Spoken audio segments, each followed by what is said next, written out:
Продолжая тему промышленности, Тресту «Алмаз Автоматика» компании «Алроса» исполнилось 50 лет. По случаю праздника в Доме культуры «Алмаз» прошел концерт, который подготовили талантливые именинники. Как представители всех поколений Треста отметили день рождения, расскажет Анна Потах. Подразделению акционерной компании «Алроса» Тресту «Алмаз Автоматика» в этом году исполнилось 50 лет. Ровно столько же, сколько и Мирнинскому району.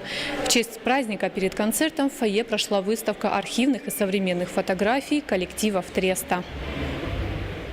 На стендах отображена история становления «Алмаз Автоматики» и всех ее подразделений, а также кадры рабочих будней. Есть и отдельный стенд с фотографиями побед.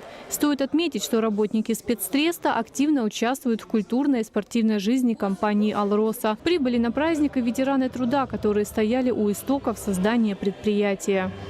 Начиналось, будем сказать, с нуля все это дело. Постепенно росли штаты, численность. В 1966 году Семен Ильич создал первую службу на фабрике 2. Деятельность «Алмаз Автоматики» относится к высоким технологиям. Условия работы в 1965 году были далеки от современных, но благодаря трудолюбию и профессиональному подходу прокладывались первые линии связи между всеми площадками тогда еще Треста, Якут, Алмаз. Люди, кто создавали Трест, создавали традиции, создавали династии, кто внедрял первые системы автоматизации на наших фабриках, на наших карьерах, на наших драгах. Я хотел бы выразить благодарность работникам Треста, кто сегодня работает в нашем коллективе.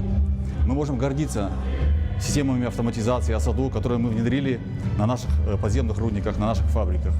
Концерт, посвященный золотому юбилею «Алмаз Автоматики», подготовили сами специалисты. У Треста есть свой хор, а также команда КВН. Связисты, электромонтажники, инженеры. На празднике родного предприятия собрались представители всех профессий и поколений. Молодые сотрудники достойно продолжают деятельность, начатую в далеком 65-м.